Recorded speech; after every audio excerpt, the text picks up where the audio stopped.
Hello welcome नमस्कार स्वागत है। मैं हूं अभिषेक और आप देख रहे हैं अभिषेक एकेडमी का यह ऑनलाइन यूट्यूब चैनल। दोस्तों आज के वीडियो के माध्यम से पुनः आपके सेवा में मैं हाजिर हूं और आज की वीडियो काफ़ी महत्वपूर्ण होगी। यूपी टेट एग्जाम को लेकर पर्यावरण अध्ययन के महत्वपूर्ण श्रृंखला आपके लिए बहुत बहुत महत्वपूर्ण होगी। तो आज की वीडियो पूरा लास्ट तक आप लोग देखिएगा। चैनल पर नए हैं तो चैनल को सब्सक्राइब करके बेल आइकन को प्रेस कर लेंगे और पूरी वीडियो को हम लोग एनालिसिस के माध्यम से कवर करेंगे। यहाँ पे सर्वप्रथम आज की वीडियो का पहला प्रश्न होगा कि निम्न में से कौन जैविक घटक है, यही बताना है। दोस्तों याद रखेंगे, भर भर के प्रश्न कई बार पूछा है आपका जैविक घटक और एक पूछा है दोस्तों, याद रखिएगा, अजैविक घटक। क्या है प्यारे? तो नाम है अजैविक घटक। दो चीजें हैं आपका, एक है आपका अजैविक और एक है आपका जैविक घटक। दोनों को ध्यान से देखिएगा।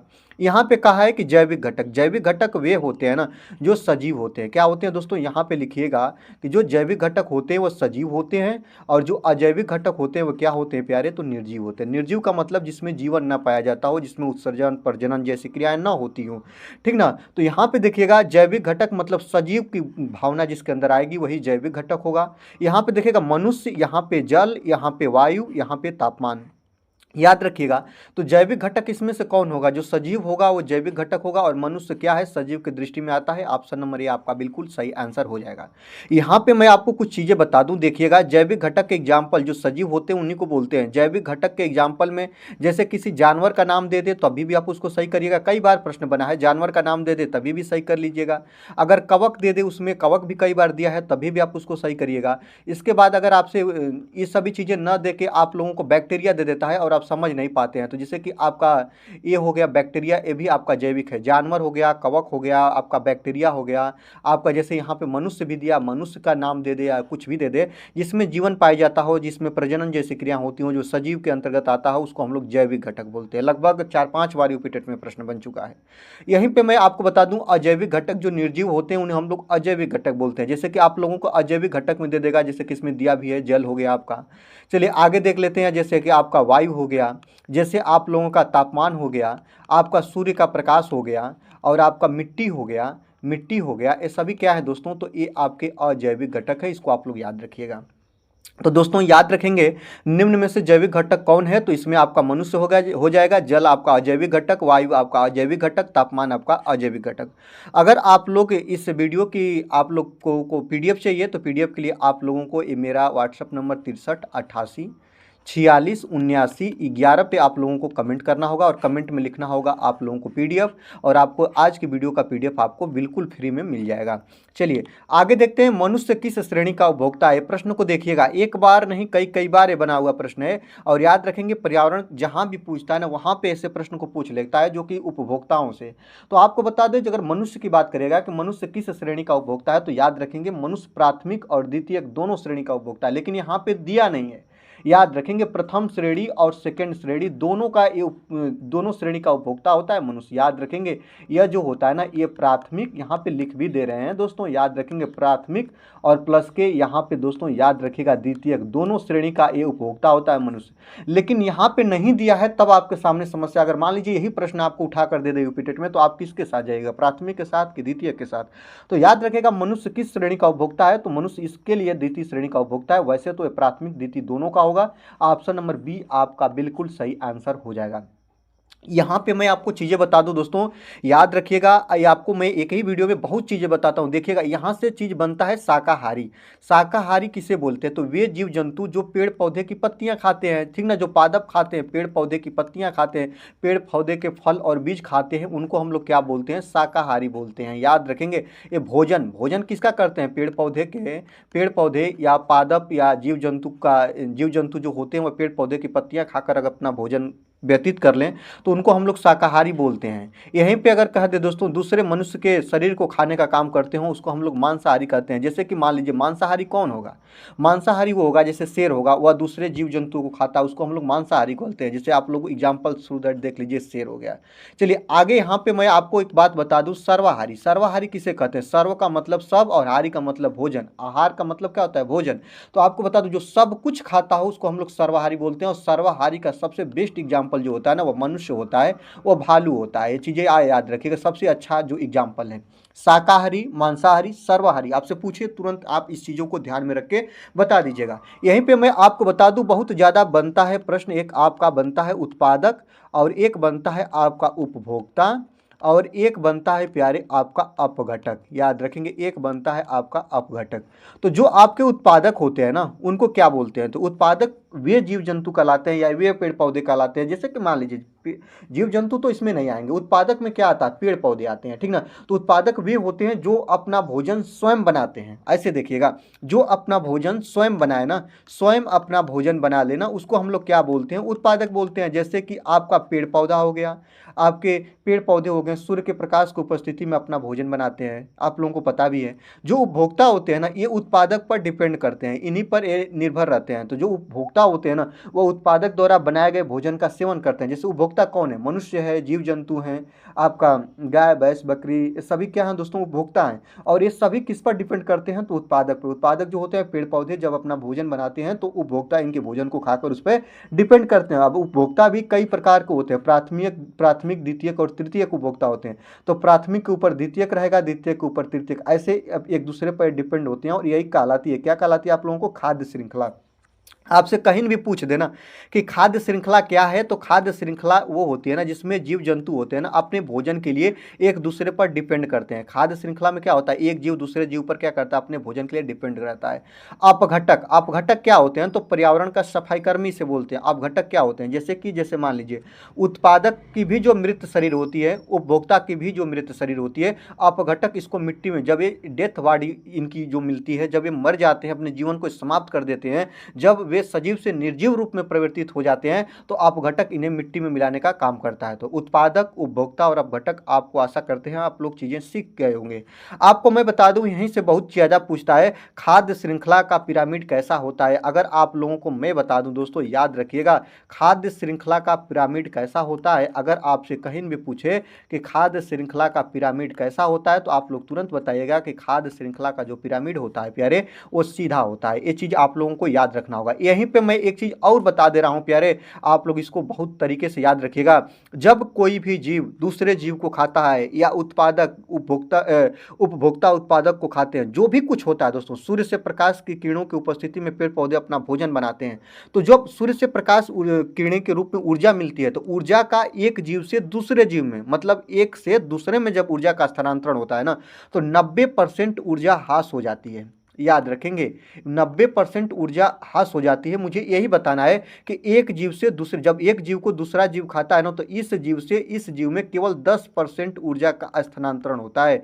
10% ऊर्जा का स्थानांतरण होता है। और ये बताने वाले वैज्ञानिक का नाम है दोस्तों, याद रखेंगे, लिंडमैन। क्या नाम है दोस्तों? तो याद रखेंगे, लिंडमैन नामक ये वैज्ञानिक है जिन्होंने ऊर्जा का 10% ऊर्जा का नियम दिया था। और इनका कहना था कि जब एक जीव दूसरे जीव को खाता है ना, एक जीव दूसरे जीव को निवाला बनाता है, तो पहले जीव से दूसरे जीव में केवल 10% ऊर्जा का स्थानांतरण होता है, 90% ऊर्जा हास हो जाती है, नष्ट हो जाती है, खत्म हो जाती है। चलिए आगे देखते हैं दोस्तों। उससे पहले रिक्वेस्ट करेंगे कि अगर वीडियो आप लोगों को अच्छी लग रही है तो वीडियो को आप लोग लाइक करिएगा।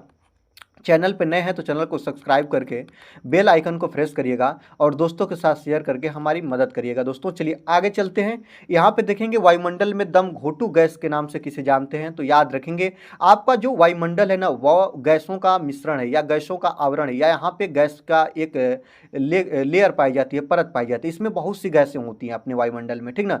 तो यहाँ पे सर्वप्रथम याद रखेंगे, दम घोटू गैस के नाम से किसे जानते हैं? तो याद रखेंगे, वाहन के साइलेंसर से। कहाँ से दोस्तों? वाहन से प्राप्त होती है, या आपके भट्ठे की चिमनी, या जैसे फैक्ट्रियों की चिमनी से एक गैसें निकलती हैं, आपको मैं बता दूं। और जिसका नाम है सीओ, जिसको हम लोग क्या बोलते हैं दोस्तों? याद रखेंगे, सीओ का फुल फॉर्म होता है कार्बन मोनोऑक्साइड गैस। क्या होता है प्यारे? याद रखेंगे, कार्बन मोनो ऑक्साइड गैस होता है इसका नाम। इसको आप लोग याद रखेंगे, सीओ का फुल फॉर्म भी पूछ देता है। आपको बता दूं, यह वाहन के साइलेंसर से निकलती है, काफ़ी विषैली गैस होती है। इससे आँख में मोतियाबिंद और आँख से पानी आना, और इसके बाद अपने फेफड़ों को, श्वसन तंत्रिका को प्रभावित करती है। यही होती है सीओ, कार्बन मोनोऑक्साइड गैस। यह वाहन के साइलेंसर से निकलती है, काफ़ी विषैली गैस होती है, इसको आप लोग याद रखेंगे। यहाँ पे बात करेंगे CO2 के बारे में।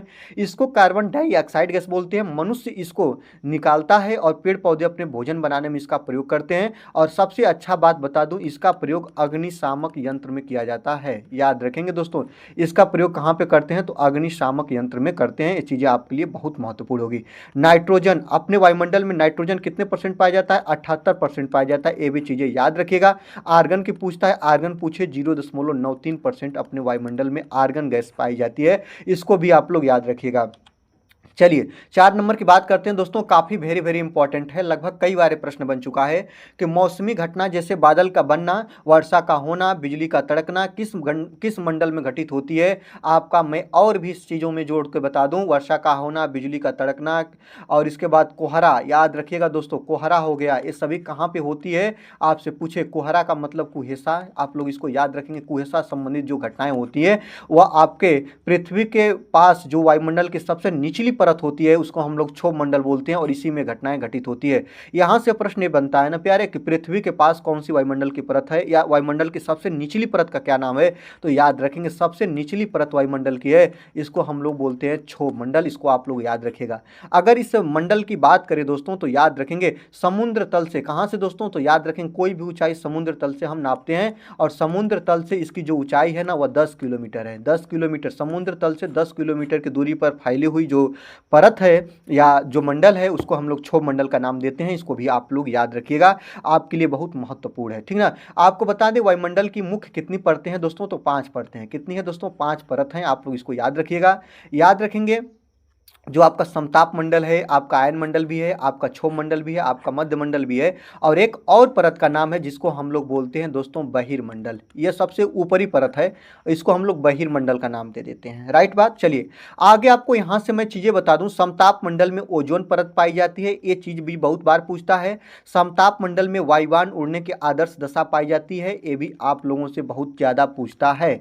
वायुयान हो गया और प्लस दोस्तों ओजोन परत, याद रख लीजिएगा, ओजोन परत कहां पे पाई जाती है, तो समताप मंडल में पाई जाती है। आगे देखेंगे आयन मंडल, आयन मंडल से प्रश्न बनता है कि रेडियो तरंगे कहां पे चलती हैं, तो आप लोगों को ध्यान रखना होगा रेडियो तरंगों का जो प्रसारण होता है वह आयन मंडल में होता है, यहां से बहुत ज्यादा प्रश्न बनता है।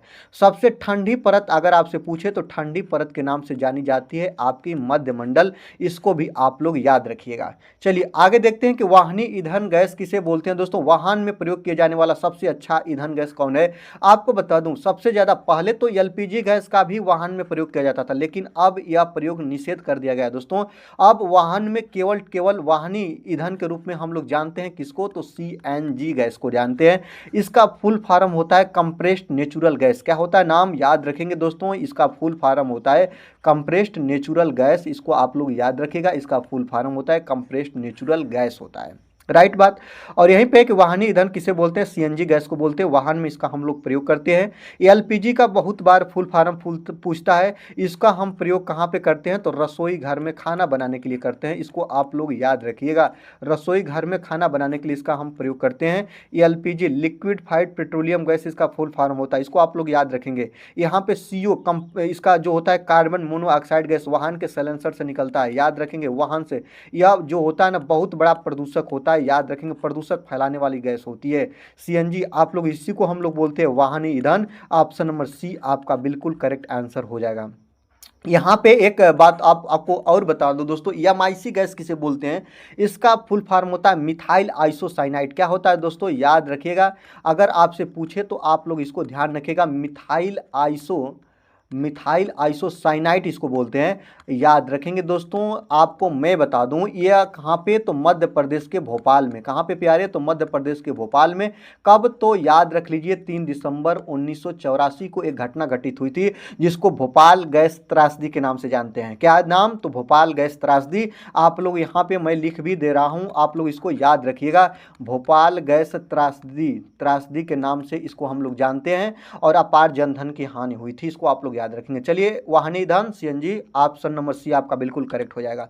आगे देखते हैं ग्रीन हाउस प्रभाव में कौन सी गैस नहीं होती है, आपको यही बताना है दोस्तों। ग्रीन हाउस प्रभाव याद रखेंगे, हरित गृह प्रभाव के नाम से भी इसको हम लोग जानते हैं, अगर आप लोग नहीं जानते हैं तो नाम ये भी याद रखेंगे, इसी का नाम है दोस्तों हरित गृह प्रभाव, याद रखेंगे हरित गृह प्रभाव के नाम से हम लोग इसको जानते हैं, इसका नाम है ग्रीन हाउस प्रभाव भी। और आपको बता दूं ग्रीन हाउस प्रभाव में कौन सी गैस नहीं होती है, यहीं पे नहीं बताया है, सबसे पहले मैं बता दूं दोस्तों, आपका जो CH4 देख रहे हैं दोस्तों इसको मेथेन बोलते हैं, मेथेन भी होती है, राइट बात। आपका N2O नाइट्रस ऑक्साइड होता है, इसको ये भी गैस होती है। आपका कार्बन डाइऑक्साइड गैस ये भी होती है। और यहाँ पे मैं बता दूं CFC क्लोरोफ्लोरोकार्बन होती है। CFC को क्या बोलते हैं? क्लोरोफ्लोरोकार्बन बोलते हैं, या इसको क्लोरीन, फ्लोरीन और कार्बन के नाम से जानते हैं। याद रखिएगा, ये ग्रीन हाउस गैसें होती हैं। मुख्य रूप से ग्रीन हाउस गैसें 4 होती हैं, और इस याद रखेंगे इसके साथ साथ जलवाष्प को भी ग्रीन हाउस गैसों के रूप में रखता है कहीं कहीं पे, इसको भी याद रखेंगे।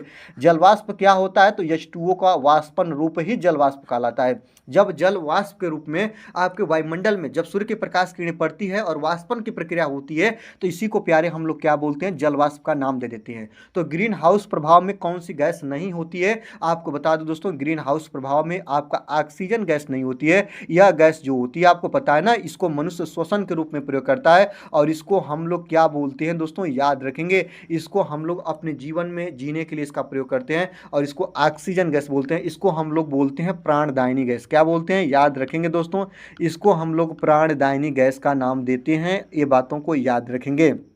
आपको मैं एक बात और बता दूं, जो ऑक्सीजन गैस होती है ना, यह जलने में सहायक होती है। याद रखेंगे, ये चीज़ आपके बहुत ज़्यादा पूछता है कि जलने में सहायक होती है ये गैसें, जलने में सहायक होती है ये गैस जो होती है ऑक्सीजन गैस, ठीक है।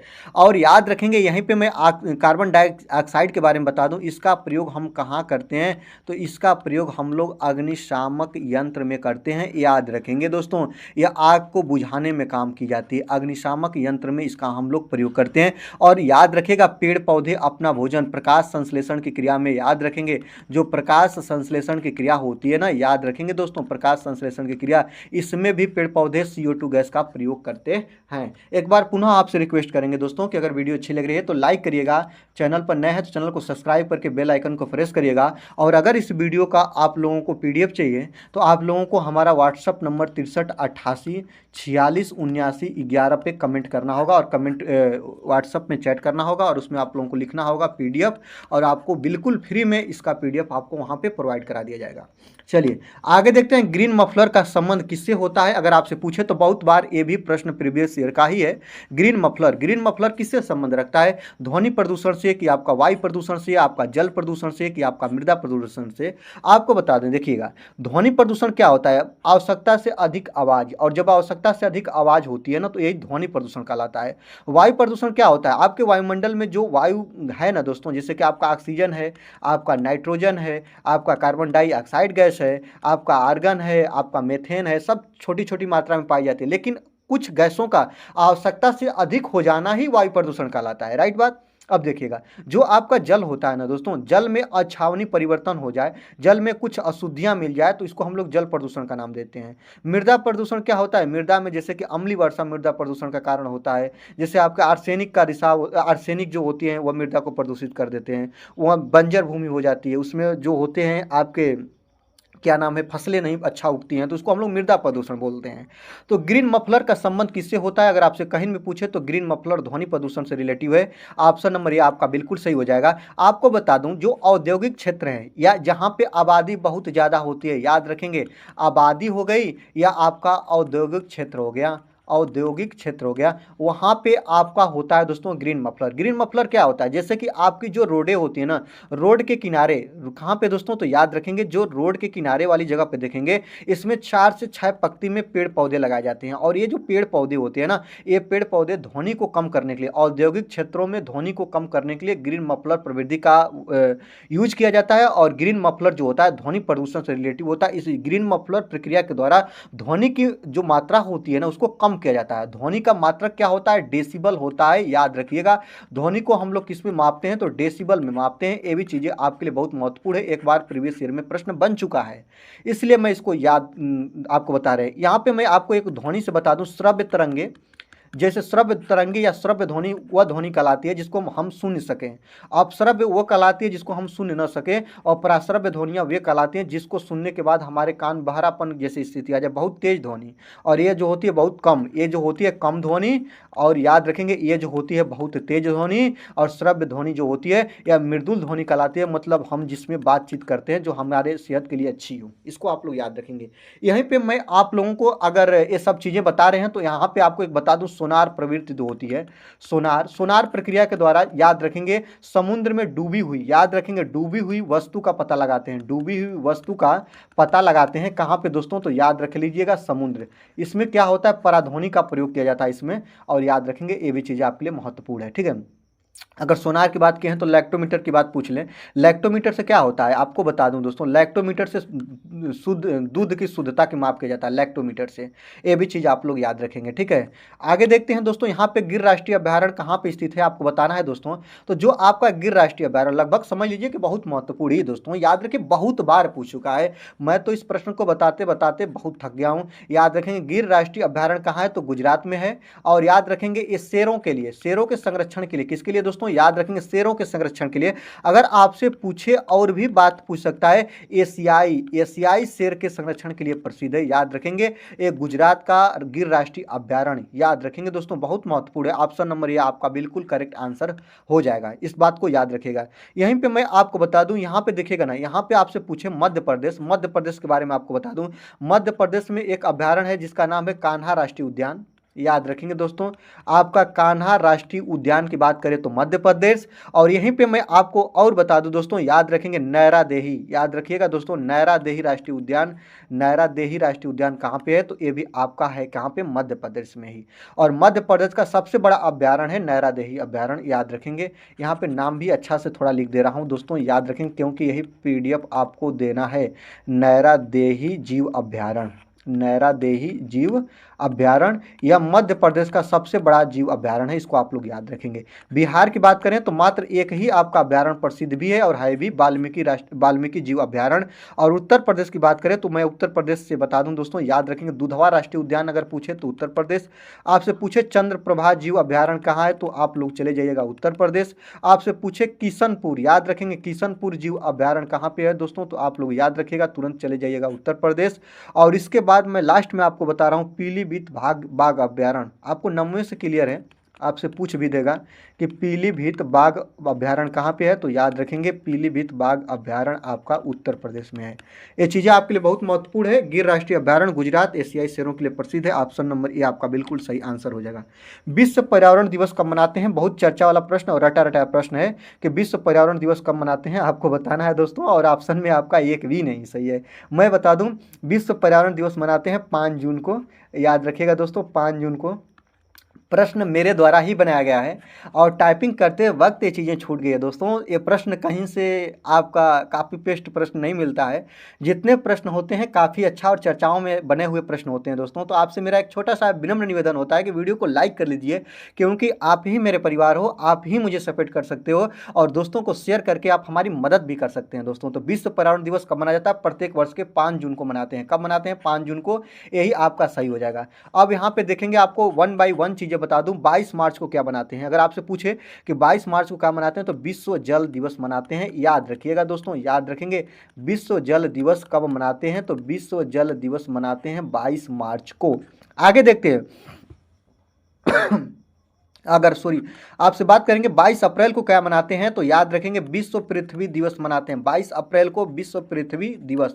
जो चीज़ें मैं बता रहा हूँ ना, इसको आपको बिल्कुल याद कर लेना है, क्योंकि ये चीज़ें आपके पर्यावरण अध्ययन के लिए बहुत महत्वपूर्ण है।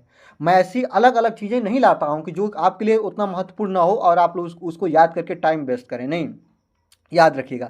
आगे देखते हैं 22 मई को क्या मनाते हैं, तो अंतर्राष्ट्रीय जैव विविधता दिवस, याद रखेंगे दोस्तों, जो 22 मई को मनाते हैं आपका अंतर्राष्ट्रीय जैव विविधता दिवस, याद रखेंगे जैव विविधता दिवस के रूप में मनाते हैं हम लोग क्या, 22 मई को। यहाँ पे 1 जुलाई की बात करेंगे दोस्तों, 1 जुलाई को क्या मनाते हैं, तो वृक्षारोपण दिवस मनाते हैं, वृक्षारोपण दिवस। अभी आपको मैं इसके बारे में बताता हूँ, बहुत ज़्यादा प्रश्न चर्चाओं में रहता है। आपका जो जुलाई का प्रथम सप्ताह 1 से 7 तारीख तक होता है ना, यही वृक्षारोपण दिवस के रूप में मनाते हैं। और सरकार द्वारा योजनाएं चलाई जाती है या एक अलग तरीके से चलाया जाता है कि इस महीने में 1 जुलाई से 7 जुलाई तक वृक्षारोपण कराना है और यहाँ पे फ्री में पौधे बांटे जाते हैं। ये वृक्षारोपण दिवस या वृक्षारोपण सप्ताह के नाम से जाना जाता है, 1 जुलाई से लेकर 7 जुलाई तक। इसको आप लोगों को याद रखना होगा, आपके लिए महत्वपूर्ण भी होगा, ठीक ना। यहीं पर मैं आपको बता दूँ एक चीज़ आपके लिए बहुत महत्वपूर्ण है जो लगभग कई बार पूछता है। 16 सितंबर को क्या मनाते हैं? 16 सितंबर को मनाते हैं ओजोन दिवस। क्या मनाते हैं प्यारे? तो याद रख लीजिएगा, ओजोन दिवस के रूप में मनाते हैं 16 सितंबर को। ये चीज़ आपके लिए बहुत महत्वपूर्ण है। 29 जुलाई को एक बार बन चुका है। 29 जुलाई को क्या मनाते हैं? तो बाघ दिवस के रूप में मनाते हैं। 29 जुलाई को क्या मनाते हैं? तो बाघ दिवस के रूप में मनाते हैं 29 जुलाई को। ये भी चीज़ें आप लोगों को याद रखना होगा। और एक बार तो आपका प्रश्न बना है ना, याद रखेंगे विश्व एड्स दिवस कब मनाते हैं? तो 1 दिसंबर को। 1 दिसंबर को मनाते हैं एड्स दिवस। ये चीज़ें आपके लिए बहुत महत्वपूर्ण होगा और ये आपके इम्पॉर्टेंट दिवस हैं जो आप लोगों के लिए पूछता है कई बार। चलिए आगे देखते हैं, 10 नंबर की बात करेंगे। बीओडी परीक्षण किससे संबंधित है? सबसे पहले एक बार आपका बना है कि बीओडी का फुल फॉर्म क्या होगा, ये आपको बता दो दोस्तों। बायोकेमिकल ऑक्सीजन डिमांड इसका फुल फॉर्म होता है। बायोकेमिकल ऑक्सीजन डिमांड इसका फुल फॉर्म होता है। इसको आप लोग याद रखेंगे। पूरा चीज़ें लिखने में टाइम वेस्ट होती है, इसलिए मैं इसको शॉर्टकट में लिखता हूँ। बायोकेमिकल ऑक्सीजन डिमांड इसका फुल फॉर्म होता है। और बीओडी परीक्षण होता है दोस्तों, जल प्रदूषण की जांच की जाती है। जल के अंदर घुली ऑक्सीजन की मात्रा, जब ऑक्सीजन की मात्रा कम होती है तो वह जल जो होता है वह दूषित होता है और इसी से हम लोग जाँच करते हैं। नदियों के प्रदूषण की जाँच हम लोग, जल प्रदूषण की जाँच इसी से करते हैं दोस्तों। यही होता है बीओडी परीक्षण। इसको आप लोग याद रखेंगे, जल की जाँच इससे करते हैं। आपको बता दूँ एक प्रश्न आपसे मैं यहाँ पे पूछ रहा हूँ दोस्तों, आप लोग बताइएगा। ये आपका प्रश्न बना भी है, जो प्रीवियस ईयर को पढ़े होंगे वो जानते होंगे। अगर आपने प्रीवियस ईयर नहीं देखा है तो आप लोग चले जाइए डिस्क्रिप्शन लिंक बॉक्स में, वहाँ पे आपको लिंक मिल जाएगा। लिंक पर आप लोग क्लिक करिए और वहाँ से आप लोग पूरे साल का प्रीवियस ईयर मिल जाएगा बिल्कुल फ्री में। चलिए आगे देखते हैं कि बीओडी परीक्षण आपका जल प्रदूषण से हो ही गया, लेकिन याद रखेंगे जो आपका केंद्रीय प्रदूषण जो बोर्ड होता है ना, प्रदूषण की जांच करता है। प्रदूषण की जांच पूरे भारत में कौन करता है? तो केंद्रीय प्रदूषण नियंत्रण बोर्ड करता है। आपको मैं बता दूं, केंद्रीय प्रदूषण, याद रखेंगे, केंद्रीय प्रदूषण नियंत्रण बोर्ड, याद रखिएगा दोस्तों। केंद्रीय प्रदूषण नियंत्रण बोर्ड जो है ना, यह प्रदूषण की जांच करता है पूरे भारत में। और याद रखेंगे इसका कार्यालय कहाँ है? तो नई दिल्ली में। कहाँ है दोस्तों? याद रखेंगे, आपसे बन भी सकता है प्रश्न, इसका इस संस्था का कार्यालय कहाँ पे है? तो नई दिल्ली में है। और यही पूरे भारत में केंद्रीय प्रदूषण नियंत्रण बोर्ड है। यही जो दोस्तों प्रदूषण की जाँच करती है या प्रदूषण की माप की एजेंसी है, याद रखेंगे। यही एजेंसी है प्रदूषण नियंत्रण बोर्ड, या इसको आप जो भी जैसे याद रखिएगा।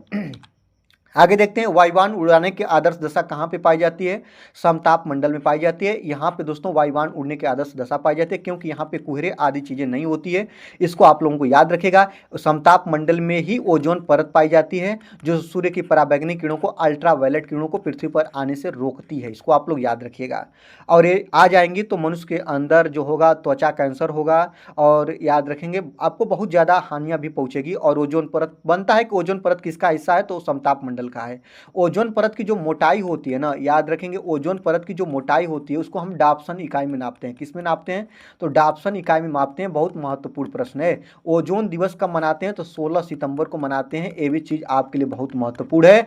आपको बता दूं, ओजोन परत को सबसे ज्यादा हानि किससे होती है? तो CFC गैस से होती है, क्लोरोफ्लोरोकार्बन से होती है, जो रेफ्रिजरेटर से निकलती है। किससे निकलती है दोस्तों? रेफ्रिजरेटर से निकलती है। आपको एक बात और बता दूं, जो ओजोन परत का, याद रखेंगे, ह्रास सबसे ज़्यादा मतलब कि नष्ट कहाँ पे हुई है? तो अंटार्कटिका पे। कहाँ पे दोस्तों? तो याद रखिएगा अंटार्कटिका पे सबसे ज़्यादा इसका ह्रास हुआ है, या ओजोन परत का होल देखने को मिलता है। कहाँ पे? तो अंटार्कटिका पे। इसको आप लोग याद रखिएगा। CFC आपके लिए बहुत महत्वपूर्ण हो गया। चलिए आगे ले चलते हैं। ध्वनि प्रबलता की माप किस में करते हैं? तो डेसिबल में करते हैं। ध्वनि प्रबलता को डेसिबल में मापते हैं। ये चीज़ें आपके लिए बहुत महत्वपूर्ण है।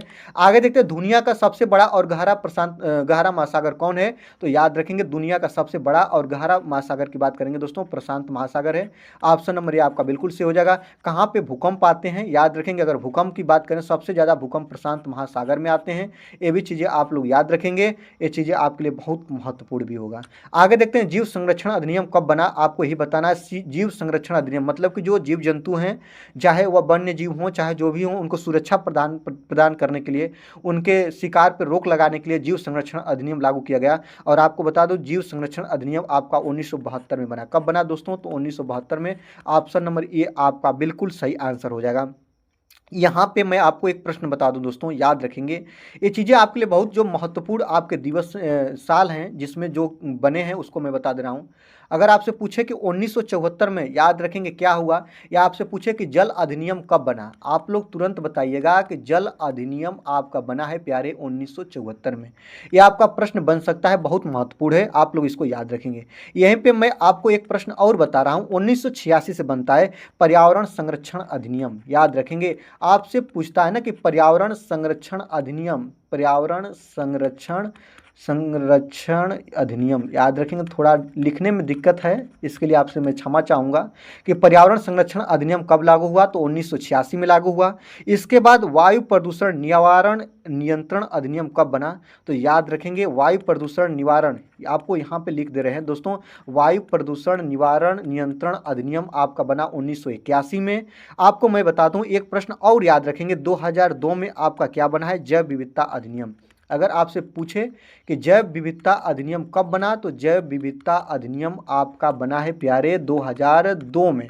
इसको आप लोगों को याद रखना होगा। इसके बाद ध्वनि प्रदूषण नियंत्रण अधिनियम, याद रखें, अधिनियम नहीं है नियम है, जो आप लोगों को ध्वनि आवश्यकता से अधिक ध्वनि पर रोक लगाने के लिए ये बना था आपका ध्वनि प्रदूषण नियंत्रण नियम, नियंत्रण नियम। ये भी आपका बन सकता है, कब बना है दोस्तों, तो ये आपका सन 2000 में बना है। इसको आप लोगों को याद रखना होगा। ये आपके महत्वपूर्ण पर्यावरण अध्ययन से ये अधिनियम है। जीव संरक्षण अधिनियम पूछे तो आप तुरंत जाइएगा, 1972 में बना था। आपका जल अधिनियम बना था दोस्तों, याद रखेंगे 1974 में। इसके अकॉर्डिंग जल प्रदूषण को रोकना, और याद रखेंगे जल का कम दोहन करना, जल का कम यूज करना, ये सब चीज़ें इसका ध्येय था। 1986 में बना था आपका पर्यावरण संरक्षण अधिनियम। और इसके बाद पर्यावरण संरक्षण अधिनियम मतलब था कि पर्यावरण में कम से कम मात्रा में प्रदूषण फैलाया जाए, पर्यावरण को कैसे सुरक्षित रखा जाए, और पर्यावरण को कैसे एक पारिस्थितिकी को अच्छा से अच्छा मतलब कि प्लेटफार्म दिया जाए। 1981 में वायु प्रदूषण बना था, 2002 में जैव विविधता अधिनियम बना था, और ध्वनि प्रदूषण नियंत्रण नियम सन 2000 में बना था। ये चीज़ें आपके लिए बहुत महत्वपूर्ण है, इसको आप लोग याद रखिएगा। पर्यावरण संकट का वृक्ष किसे बोलते हैं, तो याद रखेंगे पर्यावरणीय संकट इसको हम लोग बोलते हैं, और इसका नाम है दोस्तों सफ़ेदा।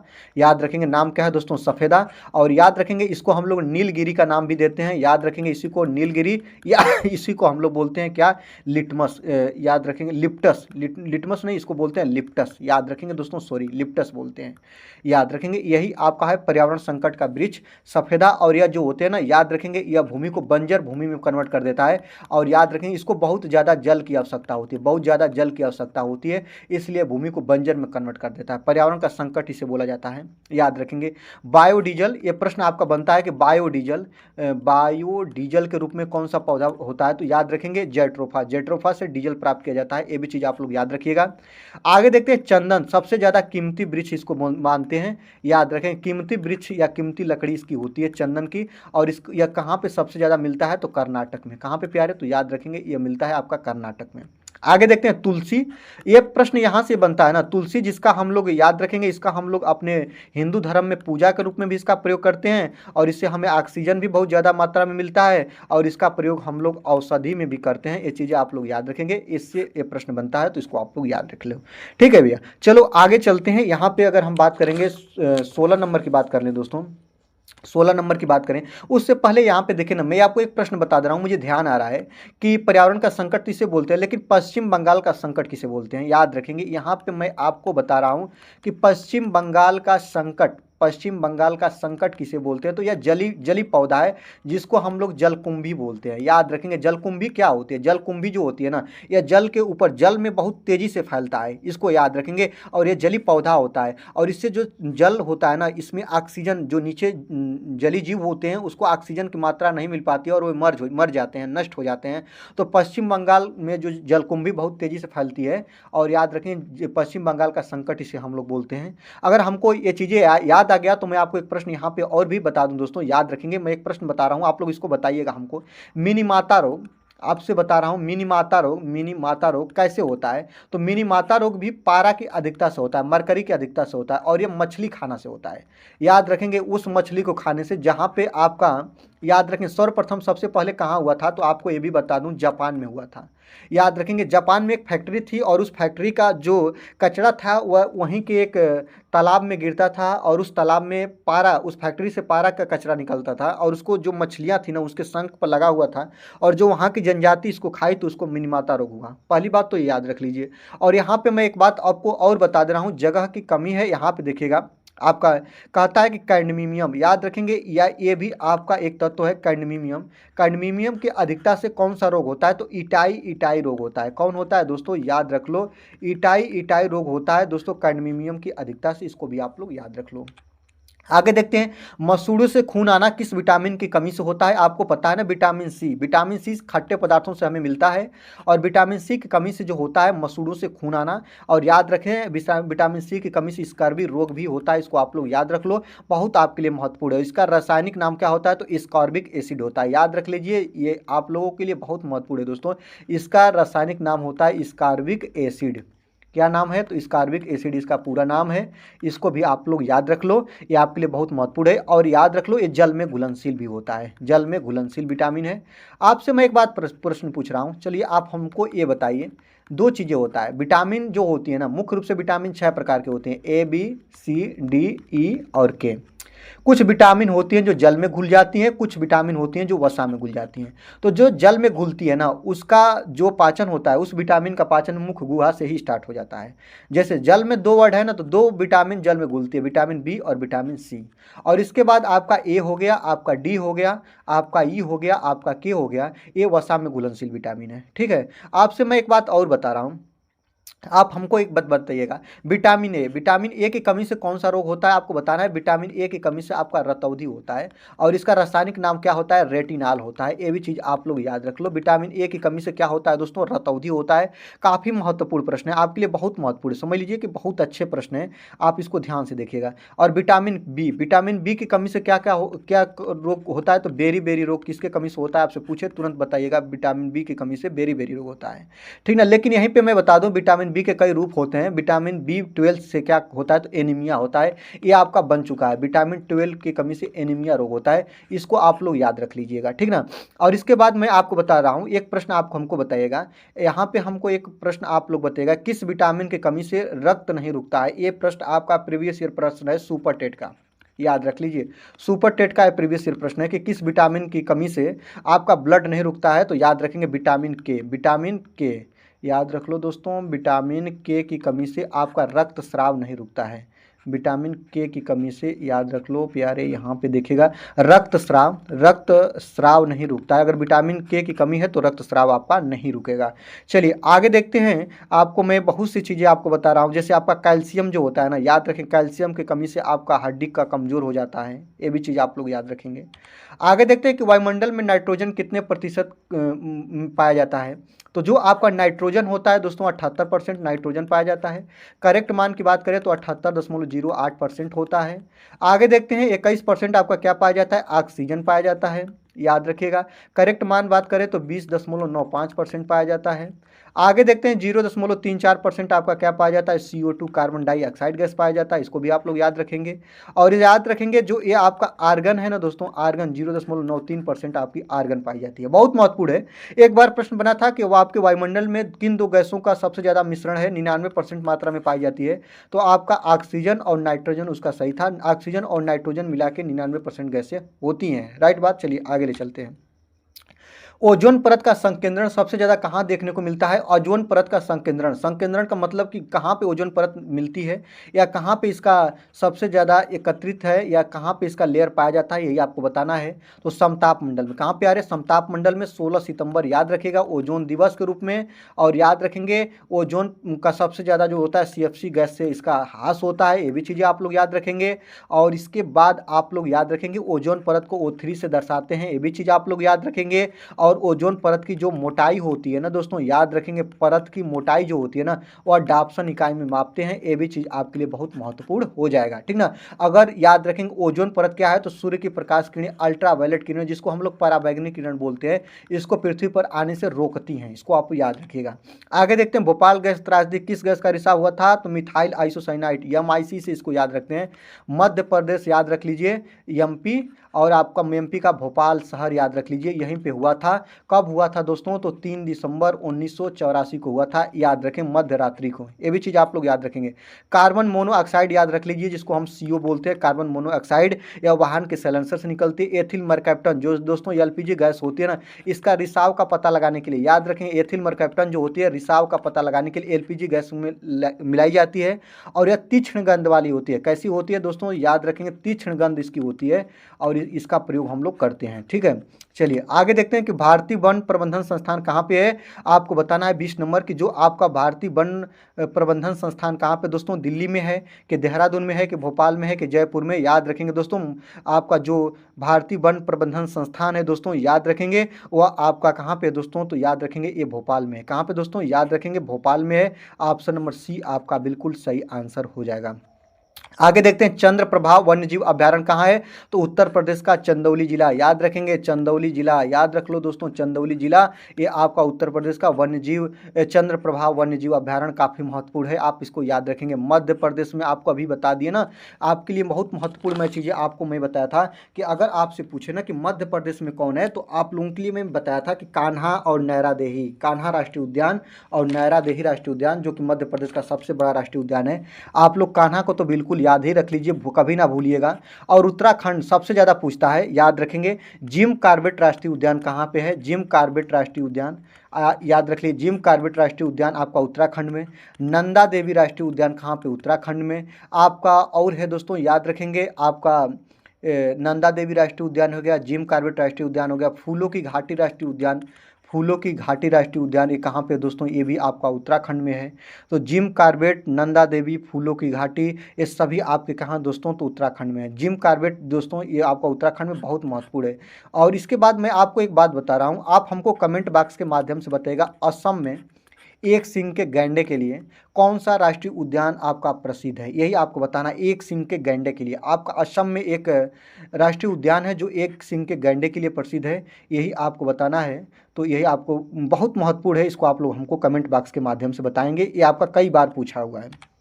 आगे देखते हैं, विश्व में कितने जैव विविधता हॉट स्पॉट पाए जाते हैं दोस्तों, याद रखेंगे, तो विश्व में जैव विविधता हॉट स्पॉट 36 है, याद रखेंगे 36 है। आपको बता दें, जैव विविधता हॉट स्पॉट वो होते हैं ना जहाँ पे सबसे ज़्यादा जीव जो जनमानस होती है ना निवास करती है। तो 36 आपके जनमानस सबसे ज़्यादा जनमानस निवास करने वाले क्षेत्र हैं जो कि आपके डिनोट किए गए हैं, तो यही होता है जैव विविधता।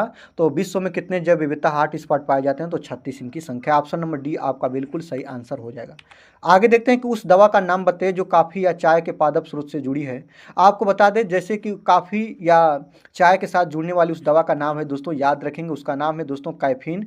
और कैफीन जो होती है ना, याद रखेंगे, कैफीन जो होती है ना, यह आपके चाय या कॉफ़ी में पाई जाती है, ये भी चीज़ आप लोग याद रखेंगे।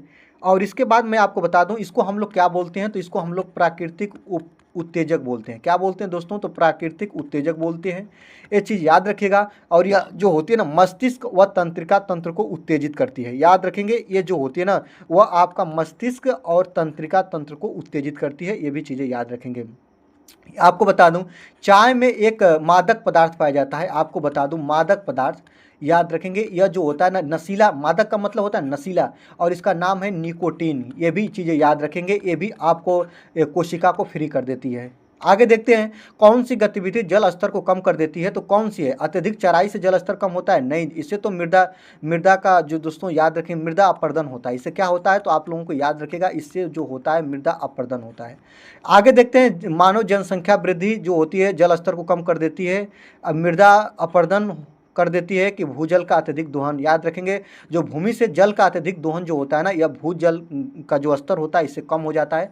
ऑप्शन नंबर डी आपका बिल्कुल सही आंसर हो जाएगा। मृदा प्रदूषण का कारण क्या है? तो मृदा प्रदूषण का कारण अम्लीय वर्षा है कि ओजोन है कि एरोसोल है कि इनमें से कोई नहीं। आपको बता दें जो अम्लीय वर्षा होती है ना, अम्लीय वर्षा का सबसे ज़्यादा उत्तरदायी होती है SO2 या आपका H2SO4, दोनों के अधिकता के कारण आपका होता है अम्लीय वर्षा। सबसे ज़्यादा SO2 पूछता है। इसका pH मान जो होता है याद रखेंगे 5.2 से कम होता है, याद रखेंगे।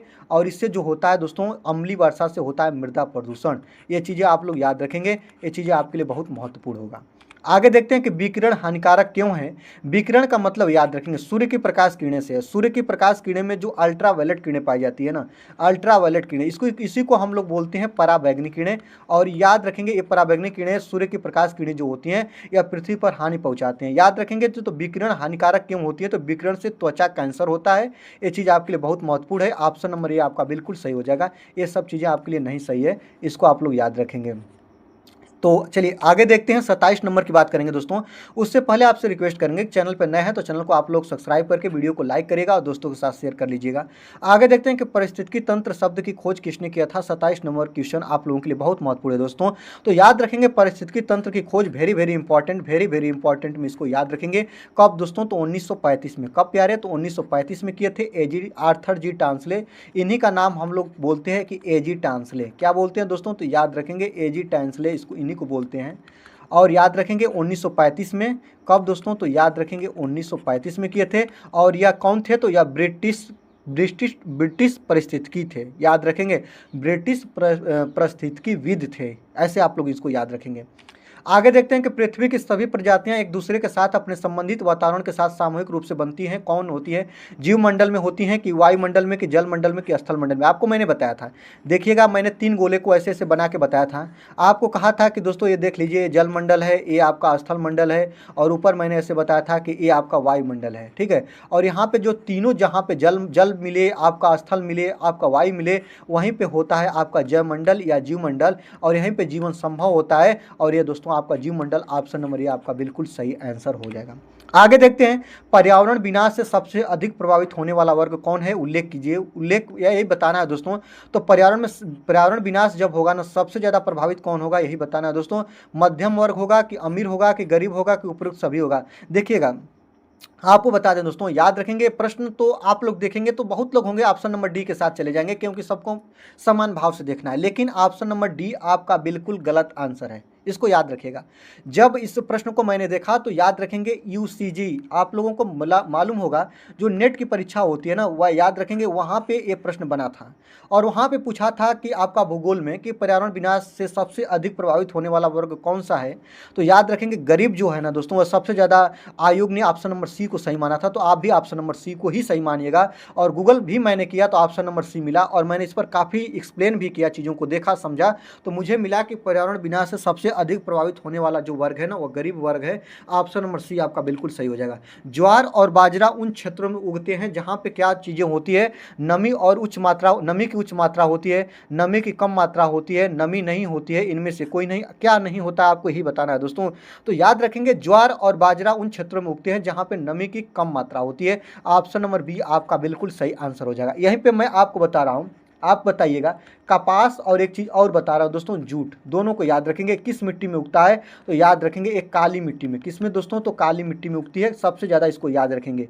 आपको मैं एक बात और यहीं पे बता दे रहा हूँ दोस्तों, नदियों द्वारा बहा कर लाई जाने वाली मिट्टी, याद रखेंगे नदियों द्वारा, यहाँ पे लिख भी दे रहा हूँ कि नदियों द्वारा बहा के लाई जाने वाली कौन सी मिट्टी है? तो याद रखेंगे जलोढ़ मिट्टी है। जलोढ़ मिट्टी सबसे ज़्यादा भूभाग पे फैली हुई मिट्टी कौन है? तो जलोढ़ मिट्टी है। और जलोढ़ मिट्टी में सबसे ज़्यादा कृषि भी होती है। ये चीज़ें आप लोग याद रखिएगा, इस चीज़ों को याद रखिएगा। और कृषि याद रखेंगे, जो कृषि है ना, भारत क्या है? तो भारत कृषि प्रधान देश है, कृषि प्रधान देश है। और सबसे ज़्यादा जो अर्थव्यवस्था भारत की है वह कृषि पर डिपेंड करती है, इसको भी आप लोगों को याद रखना होगा। आगे देखते हैं कि पारिस्थितिकी तंत्र में ऊर्जा का प्रमुख स्रोत कौन होता होता है आपको बताना है दोस्तों। तो पारिस्थितिकी तंत्र में ऊर्जा का प्रमुख स्रोत कौन होता है, तो याद रखेंगे ऊर्जा का सबसे बड़ा स्रोत भूताप, सूर्य, ग्रीन हाउस गैसें, चंद्रमा, तो सूर्य होता है। सूर्य से ऊर्जा का सबसे बड़ा स्रोत यही सूर्य है दोस्तों, याद रखेंगे। सूर्य से विटामिन डी मिलती है, कौन मिलता है दोस्तों, याद रखेंगे विटामिन डी मिलती है। और पृथ्वी पर ऊर्जा का सबसे बड़ा स्रोत, ऊर्जा का पृथ्वी पर सबसे बड़ा स्रोत जो है दोस्तों वो सन है, सूरज है, इसको आप लोगों को याद रखना होगा। आगे देखते हैं दोस्तों, बस आज की वीडियो में इतना ही। वीडियो अच्छी लगी तो वीडियो को आप जरूर से जरूर लाइक करिएगा, चैनल पर नए हैं तो चैनल को सब्सक्राइब करके बेल आइकन को प्रेस करेंगे और दोस्तों को वीडियो शेयर करिएगा। और दीजिए आज की वीडियो से मुझे विदा, देखते रहिए अभिषेक एकेडमी। वीडियो देखने के लिए आपका बहुत बहुत